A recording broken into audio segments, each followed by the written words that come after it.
محترم ناظرین السلام علیکم ورحمۃ اللہ وبرکاتہ۔ بیمار مرغی یا بکری یا گائے ذبح کرنے کا حکم۔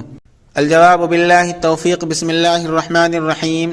کبھی کوئی مرغی بکری یا گائے بیمار ہوتی ہے تو ان کے مالک یہ سوچ کر کہ اگر اس کو یوں ہی چھوڑ دیا جائے تو مر جائے گی اور کسی کے منہ میں بھی نہ جا سکے گی، اس لیے اس کو ذبح کر دیتے ہیں۔ اس سلسلے میں یہ بات یاد رکھنی چاہیے کہ اس طرح کے جانور کو ذبح کرتے وقت اگر اتنا خون بہا جو صحت مند مرغی بکری یا گائے کا بہتا ہے یا بوقت ذبح اس نے حرکت کی تو وہ حلال ہے، اور اگر اتنا خون نہیں بہا یا اس نے کوئی حرکت نہیں کی تو اس کا کھانا جائز نہیں ہے۔ بحوالہ فتاوی محمودیہ۔